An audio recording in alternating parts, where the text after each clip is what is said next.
예, 한국사회복지정책학회 총계학술대회에서 그 한국사회보장정보 세션을 시작하도록 하겠습니다.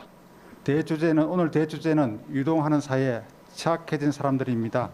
개인화된 사회와 플랫폼 경제, 가족과 노동 변화에 따른 복지정책의 대응 방안을 모색하는 학술 행사입니다. 이번 세션은 한국사회보장정보원 세션입니다.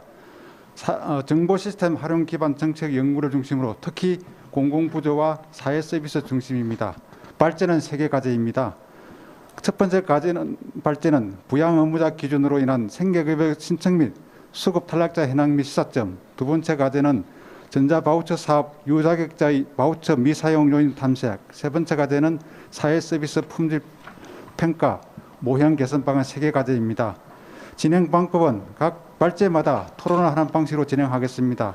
즉 발표하고 토론하고 발표하고 토론하고 발표하고 토론하는 방법으로 진행하도록 하겠습니다. 발제와 토론을 하는 가중에 중간에도 시청자 중에서 질문이 있으면 질문도 받고 대답하는 방식으로 진행하도록 하겠습니다. 그럼 첫 번째 발제인 부양 의무자 기준으로 인한 생계급여 신청 및 수급 탈락자 현황 및 시사점을 발표하도록 하겠습니다. 발표는 한국사회보장정보원 한은희 부연구위원이고요. 토론은 이원진 보건사회연구원 이원진 박사입니다. 예, 준비됐으면 발표 시작하도록 하겠습니다.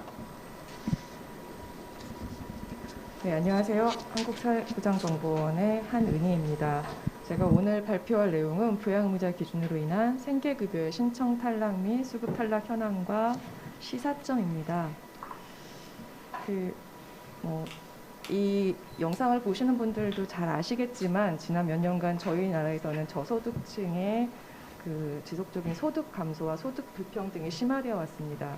그럼에도 불구하고 우리 사회의 가장 기본이 되는 사회보장 정책, 기초생활보장 생계 수급자의 규모는 지속적으로 감소하고 있어서 이런 감소의 원인이 부양의무자 기준으로 인한 수급 신청 탈락이나 수급 탈락에 의한 것이 아닌지 관심이 모아지고 있습니다. 그래서 학계와 많은 시민사회 단체에서는 부양의무자 기준의 즉각 개선을 요구하고 있고요. 복지부에서는 2020년 내 기초생활보장 2차 3개년 계획의 부양의무자 기준 개선안을 마련할 예정입니다. 근데 실제로 부양의무자 기준으로 인해서 생계급여의 신청 탈락 및 수급 탈락자가 얼마나 되는지에 대한 실증적인 연구는 없습니다. 매년 복지부에서 수급자에 대한 공식 통계는 발표하고 있지만 신청 탈락이나 수급 탈락자에 대한 통계는 아직까지는 발표되고 있지 않고요. 특히 신청 탈락자나 수급 탈락자 중에서 부양의무자 기준으로 한 탈락은 얼마나 되는지 분석되거나 연구된 적이 거의 없다시피 합니다. 그래서 이번 연구에서는 저희 사회보장 정보 시스템 행보기음으로부터 추출한 행정 자료를 활용하여서 수급 탈락, 신청 탈락자들 중에서 부양의무자 기준으로 탈락한 규모가 얼마나 되고 그들의 특성과 소득재산 분포를 통해 부양의무자 기준의 시사점을 좀 도출하고자 합니다. 먼저 부양의무자 기준이라고 그러면은 좀 생소하신 분들도 있을 것 같아서 부양의무자 기준이 어떤 것인지 잠시 설명을 해드리겠습니다. 부양의무자란 수급권자를 부양할 수 있는 책임이 있는 사람으로서 일촌, 직계, 혈족 및 그 배우자만 해당됩니다. 만약에 배우자가 직계 일촌 혈족이 사망한 경우 사망한 직계 혈족의 배우자는 부양의무자에서 제외가 됩니다. 이러한 부양의무자의 범위는 저희 사실 민법에 기초한 것인데요. 2000년도에 처음 기초생활보장 제도가 만들어질 당시 부양의무자 범위에서 많이 축소가 되었습니다. 그렇다면 이제 부양의무자가 있다고 해서 모두 다 부양의무자 기준에 걸리는 건 아니고요. 부양의무자의 부양 능력을 판정합니다. 이때 판정 기준은 부양의무자의 소득과 재산을 환산하여서 또한 수급자의 소득과 재산 환산액을 같이 고려하여서 아래 표와 같이 일정 정도의 소득 이하 재산 환산액 이하이면 부양 능력 없음, 그다음에 그 윗그간 부양 능력 미약, 그리고 부양 능력 있음 이렇게 3단계로 구분을 하고요. 부양 능력 없음 판정을 되면 부양의무자 기준을 적용하지 않습니다. 근데 부양 능력 죄송합니다. 부양 능력 없음인 경우에는 부양 의무자 기준이 적용되지 않고요. 부양 능력 미약인 경우에는 부양비를 산정합니다. 이거는 부양무자의 소득과 재산을 고려해서 30% 또는 15%의 간주 부양비를 적용을 하고 있습니다. 그리고 부양 능력 있음인 경우에는 신청자나 수급자의 소득 재산과 관계없이 탈락을 하게 됩니다. 자, 이러한 부양무자에 대한 그 기준 개선은 제도가 처음 만들어져 2000년대 이후로 쭉 지속이 되었는데요. 그래서 부양무자 기준도 지속적으로 완화되어 왔습니다. 예를 들어 2015년 저희가 기초생활보장 제도가 맞춤형 급여로 변환되면서 구육급여에서의 부양 의무자 기준이 폐지가 되었고요. 그 이후에 2017년 11월에는 생계의료급여에서 부양무자하고 수급자 가구에 모두 노인이 있거나 노인이 중증장애인 자녀를 부양하는 경우에 부양무자 기준을 적용하지 않기로 했고요. 2018년 10월에는 주거급여에서 부양무자 기준을 폐지하였습니다. 그래서 현재는 생계급여와 의료급여에만 부양무자 기준이 남아 있습니다. 2019년 1월에도요. 생계급여에서는 부양무자 가구에 장애인연금 수급자가 포함된 경우 또는 기초연금 수급자가 포함된 경우 또는 의료급여에서는 부양무자 가구에 장애인연금 수급자가 포함된 경우에 부양무자 기준을 적용하지 않기로 폐지를 하였고요. 올 1월부터는 이거는 이제 앞에서는 부양무자 가구에 이런 취약 계층이 속했을 때 부양무자 기준을 적용하지 않는 거고 2020년 1월부터는 생계 수급자 또는 신청 가구에서 장애인 중증장애인 수급권자를 하면 이제 장애인연금 수급자인데요. 수급자가 포함되어 있을 경우 부양무자 기준을 미적용하는 것으로 개선이 되었습니다. 또한 간주비양비 불가율을 예전에 30%, 15% 이렇게 두 가지 아들, 딸 또는 소득 수준에 따라 다르게 적용을 했었는데 이것을 모두 10%로 하향 조정을 했고요. 또한 부양자의 재산 기준도 대폭 조정을 하였습니다. 이렇게 부양무자 기준이 좀 점차적으로 개선되어 오고 있지만 아직까지도 부양무자 기준으로 인해서 수급자가 빈곤함에도 불구하고 수급자가 되지 못하거나 또는 수급을 탈락하게 되는 비수급 빈곤층을 발생시키는 원인이 되고 있습니다. 그래서 학계에서는 이런 부양무자를 폐지해야 된다라는 주장을 하면서 그 근거로 우리 사회의 부양의식의 변화 또는 복지 사각지대 발생 원인 그리고 부양무자 기준으로 인해서 가족관계가 단절이 되거나 또는 가족관계의 어떤 그 가족의 갈등이나 이런 것들을 수급자가 되기 위해서 그 보장기관에 밝혀야 하는 그래서 그로 인한 심리적인 고통과 낙인감 등 여러 가지 문제점이 있다라는 그 근거로 해서 부양주의 완전 폐지 또는 완화를 시켜야 된다. 현재의 완화 이상의 개선이 필요하다라고 주장을 하고 있고 부양무자 기준 폐지를 반대하는 쪽에서는 아직까지 우리나라 사회 민법에서 가족 간의 부양 의무를 규정하고 있기 때문에 기초생활보장 제도에서 부양무자 기준을 폐지하는 도덕적 해이와 부정수급자를 증가시킬 수 있고 또는 수급자하고 그 수급자 바로 윗계층, 차상위 계층 간의 비형평성이 생길 수도 있고 마지막으로 부양무자 기준을 폐지했을 경우에 과도하게 복지의 비용이 증가해서 국가 예산에 큰 부담이 될 수 있다는 것을 근거로 반대를 하고 있습니다.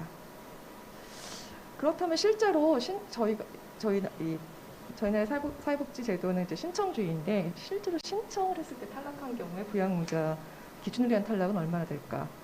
또 수급자였는데 부양무자가 소득이나 재산의 약간의 증가로 인하여서 부양 능력 있음 판정을 받아서 탈락하는 경우 얼마나 될까라는 것들을 질문할 수 있겠고요. 두 번째로는 그럼 이렇게 부양무자 기준으로 탈락한 사람들은 소득 재산 기준으로 인한 탈락자들과는 어떻게 다른가라는 것을 질문할 수 있겠습니다. 그리고 부양 의무자들의 소득과 인구학적 특성은 어떠한가 이렇게 세 가지 질문을 가지고 분석을 하였습니다. 아까 말씀드렸다시피 이 분석을 위해서 데이터는 사회보장정보원이 보유한 사회보장정보 시스템 행복위임에서 추출을 했고요. 추출 자료는 2018년을 기준으로 했습니다. 2018년에 생계급여를 신청했다 탈락한 69,231가구, 그리고 생계급여를 수급하다가 탈락한 11만 607가구를 저희 분석 모집단으로 하였고요. 이 중에서 수급 탈락 가구 중에는 사망으로 인한 탈락들이 많습니다. 그래서 분석에서 저희는 보고자 하는 게 부양무자 기준으로 한 탈락 또는 소득 인정액 기준으로 한 탈락을 분석에 초점을 삼기 때문에 사망 가구를 제외를 시켰고요. 그게 약 29,751가구입니다. 그래서 수급 탈락의 분석 모수는 8856가구입니다. 그래서 실제로 이제 신청 탈락하고 수급 탈락한 사람 이 모수들이 부양무자를 얼마나 가지고 있는지 부양 능력 판정에 의해서 분류를 해보면 신청 탈락자들 중에는 14.6% 그러니까 85%는 부양 문제가 있는 걸로 나왔고요.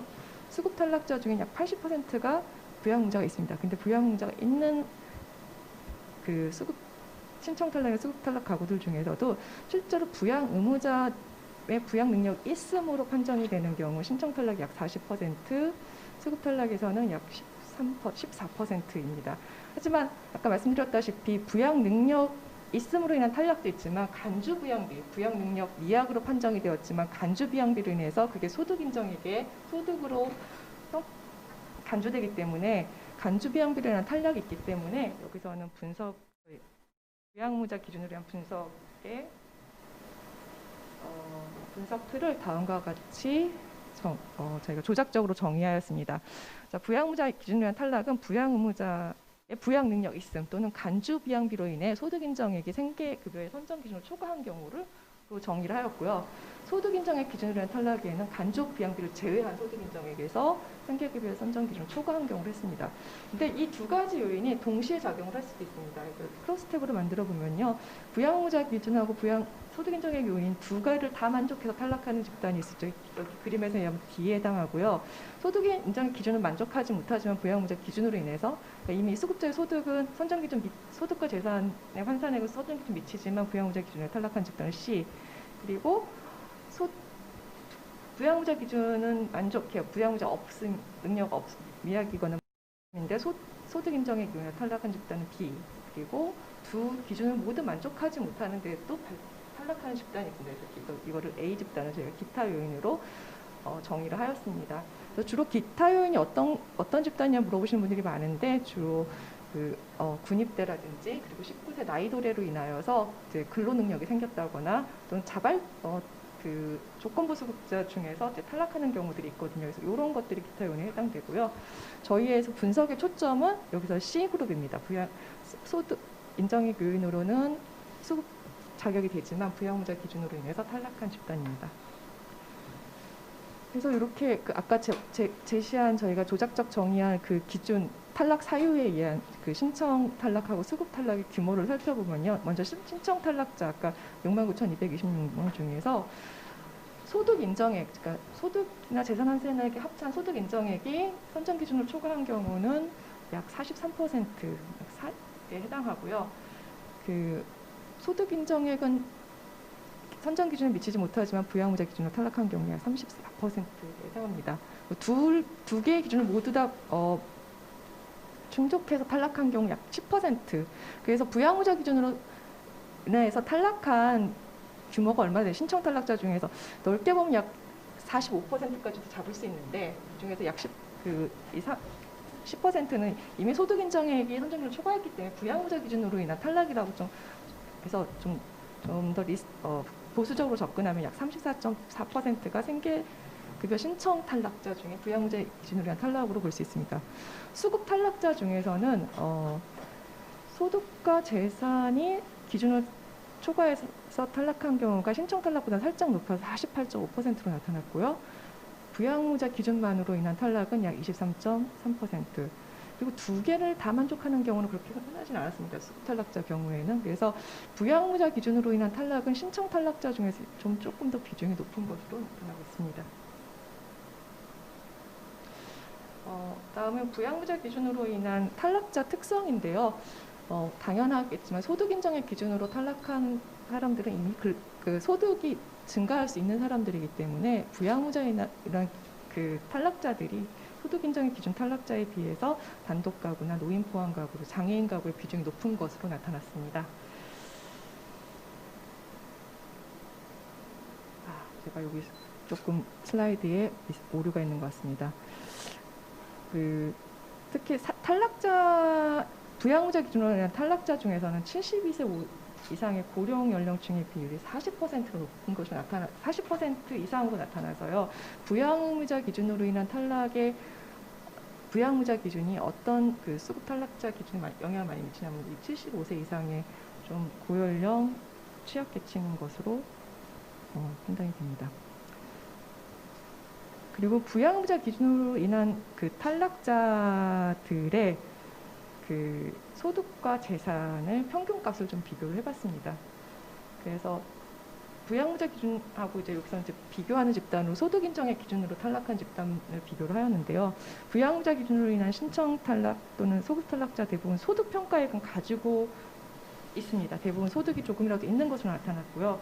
하지만 그 소득 인정의 기준으로 인한 탈락자에 비해 절반밖에 안 되는 것으로 나타났습니다. 그리고 재산의 환산액을 봤을 때 재산을 환산할 때는 모든 재산 가액을 다 재산 환산하는 게 아니라 기본 재산액이라는 걸 공제를 합니다.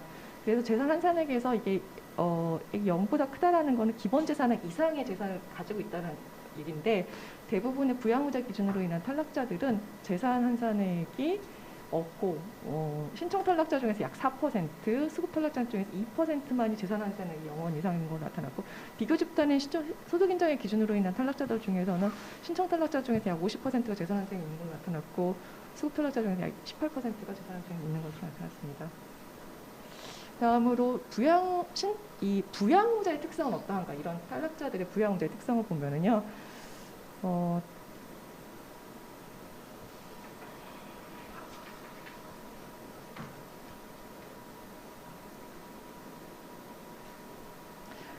부양 능력 있음 판정을 받은 경우, 부양 능력이 있다라는 거는 소득이나 재산이 있다는 거니까 아무래도 인과학적으로는 그렇지 못한 부양 능력 미약이나 없음 판정 받은 사람들이 장애인이나 노인의 비중을 낮을 수밖에 없고요. 그리고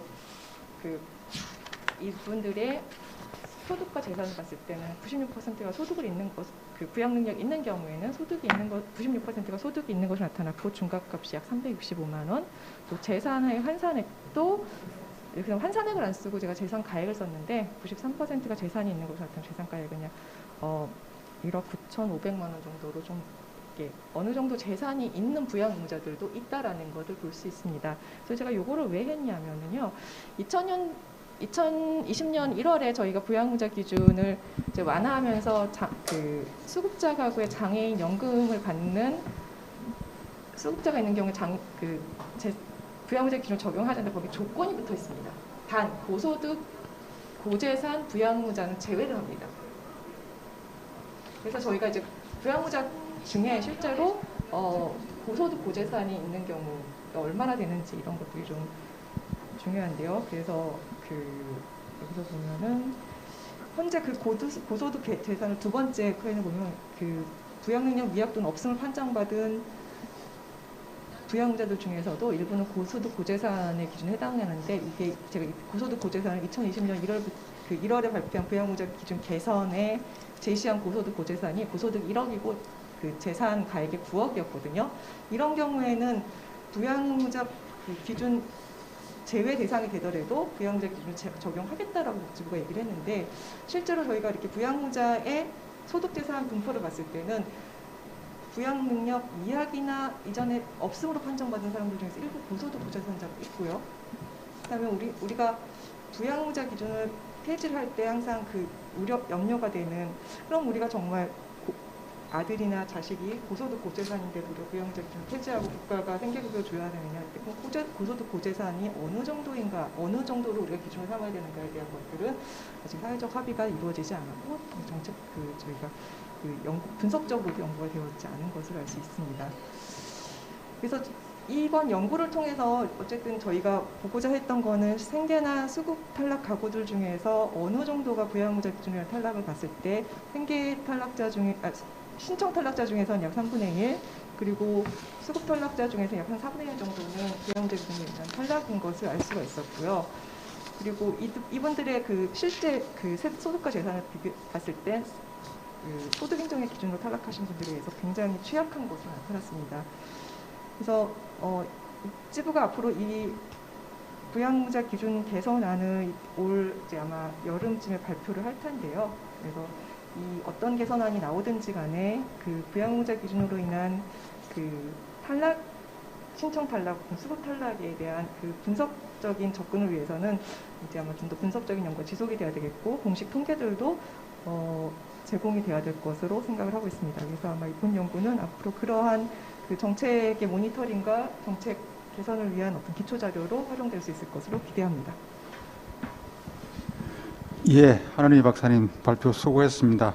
그 한은희 박사님은 그 부양 의무자 기준으로 인해서 생계급여 신청 탈락 및 수급 탈락자의 규모를 추정하고 인구 통계학적 특성을 분석해서 정책 제언의 어떤 시사점을 도출한 내용이었습니다.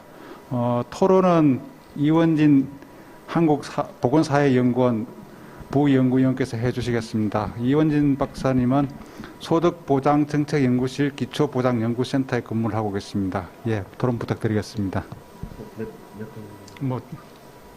예, 편안하게 하십시오.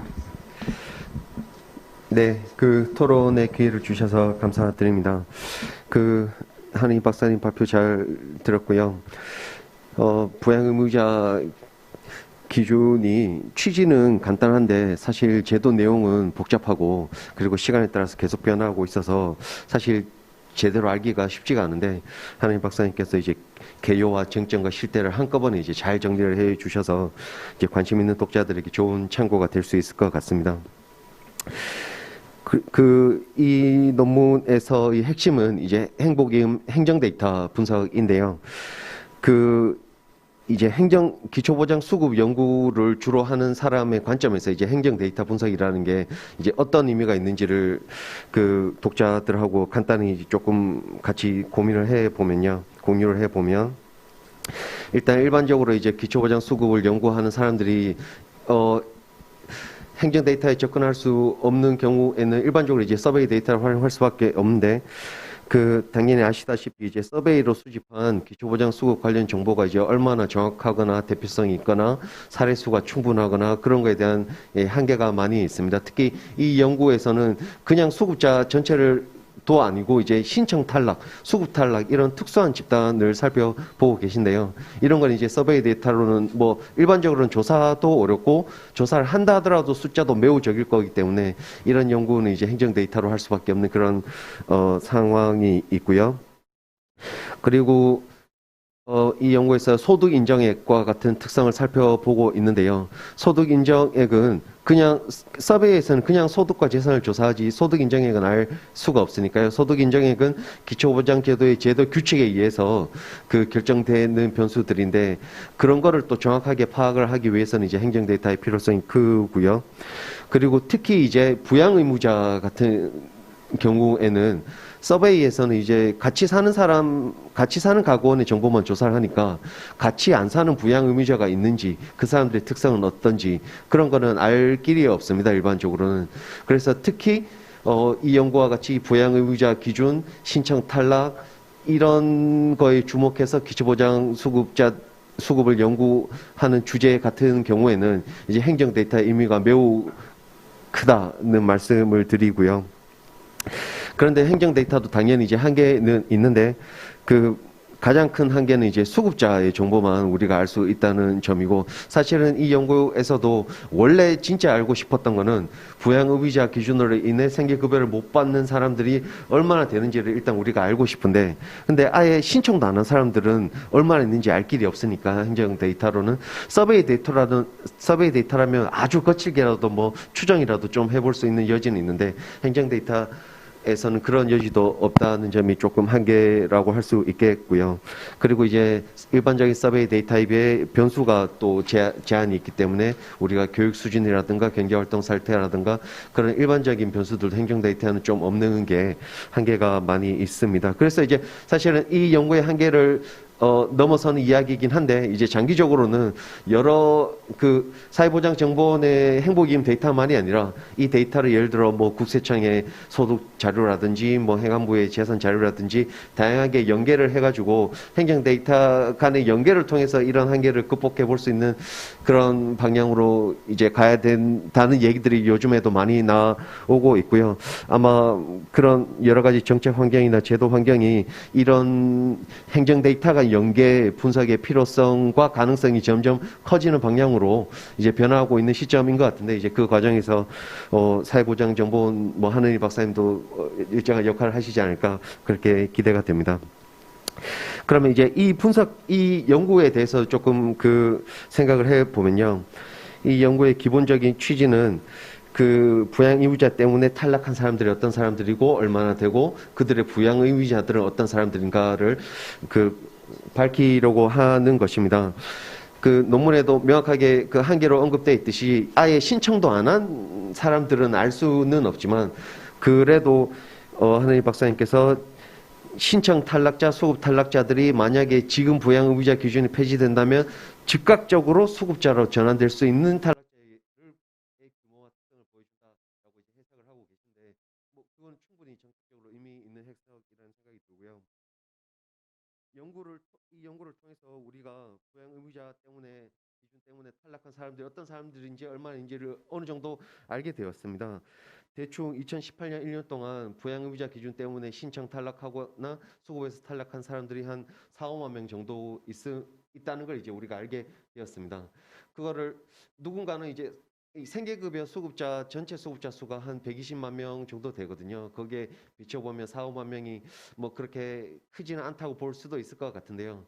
누군가는 이제 뭐 그 규모가 크지 않다면 부양의무자 기준의 필요성이 크지 않은 거 아니냐 이렇게 해석할 수도 있겠고, 누군가는 부양의무자 기준을 폐지해도 들어가는 비용 부담이 그다지 크지 않으니까 할 수 있는 거 아니냐 뭐 이렇게 해석할 수도 있겠죠. 그거는 이제 가치에 따라 다르지만 어쨌든 우리는 이제 4, 5만 명 정도가 지금 당장 부양의무자 기준 때문에 탈락하고 있다는 사실은 이제 우리가 알게 됐으니까 부양의무자 관련 정책적 논의의 질을 더 높일 수 있는 정보를 우리가 알게 된 것이죠. 그리고 부양 의무자 기준으로 이제 신청 탈락, 수급 탈락한 사람들이 아무래도 혼자 사는 노인들이, 가난한 노인들이 많다. 그런 사실도 우리가 짐작은 하고 있었지만 실제로 이제 데이터를 통해서 확인할 수 있었고요. 그리고 그런 사람들의 이제 부양 의무자가 대충 부양 능력이 있다고 그 국가가 판정을 한 부양 의무자의 소득은 대충 한 350에서 400만 원, 재산은 한 대충 한 2, 3억 정도라는 걸 이제 또 우리가 알게 되었습니다. 누군가는 뭐 그 정도 사람이면 부양 의무를 국가가 부양하는 게 부과시키는 게 적절하다고 생각할 수도 있겠고, 누군가는 이제 또 뭐 과하다고 생각할 수도 있을 텐데 어쨌든 이제 우리는 팩트는 알게 된 것이지요. 그래서 이제 이런 연구가 당연히 우리가 팩트만으로 정책을 결정할 수는 없죠. 왜냐하면 정책에는 이제 다 가치 판단이 결부되니까 부양 의무자 기준을 폐지하느냐 마느냐가 지금 정책적으로 그 굉장히 뜨거운 이슈인데, 여기도 요즘 시대에 부양 의무를 부과하는 것이 뭐 적절하지 않다거나 뭐 아직도 적절하다거나 그런 가치의 문제도 있지만, 근데 그런 가치의 문제와 관련돼서 논의를 하는 와중에 우리가 이 연구에서 밝혀진 사실들을 결합해서 논쟁을 한다면 조금 더 이제 논쟁의 질을 높일 수 있다, 그렇게 생각을 해봅니다. 마지막으로 만약에 후속 연구의 기회가 또 있으시다면 조금 제언을 해보자면, 본 연구에서는 이제 신청 탈락자, 수급 탈락자만을 분석하고 있는데 탈락하지 않고 수급한 사람들하고도 조금 비교를 해보면 어떨까 그런 생각이 들고요. 그리고 또 한 가지는 이제 한 시점만 살펴보고 계신데 부양 의무자 기준 시간대랑 많이 변화가 있으니까 시간에 따른 변화를 좀 같이 살펴보면 좋지 않을까, 그런 정도로 이제 토론을 마치겠습니다. 발표 잘 들었습니다. 감사합니다. 예, 이원님 박사님 감사합니다. 좋은 코멘트를 해주신 것 같습니다. 아마 우리가 갖고 있는 데이터가 주로 서베이를 중심으로 한다 그러면 서베이 중심에서도 한계가 있을 텐데 행정 데이터를 중심으로 분석한 것에 대해서 필요성을 강조하시면서 또 한계점을 지적을 해주셨습니다. 그 반면에 우리가 이 결과를 통해서 우리가 갖고 있는 어떤 사실과 앞으로 해야 할 방향성을 제시를 한 것 같습니다. 이것을 토대로 해서 우리가 시사점을 잘 개발한다 그러면 더 좋은 어떤 결과가 도출되지 않을까 하는 생각이 듭니다.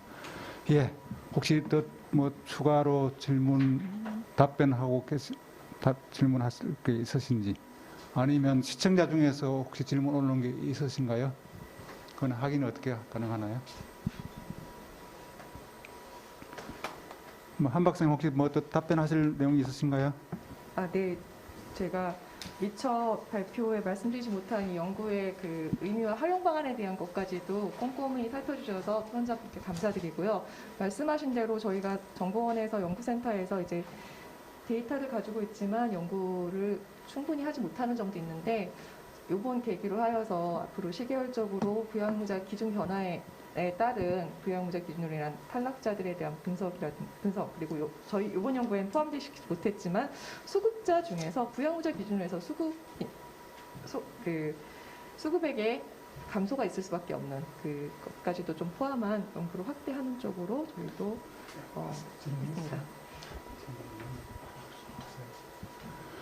예, 시청자분 질문이 없는 것 같습니다. 예, 뭐 다른 더 토론할 사항이 없으시면 첫 번째 발표는 마치고 다음 두 번째 발표로 이어지도록 하겠습니다. 잠시 준비되는 동안에 뭐 잠시 쉬어가도록 하겠습니다.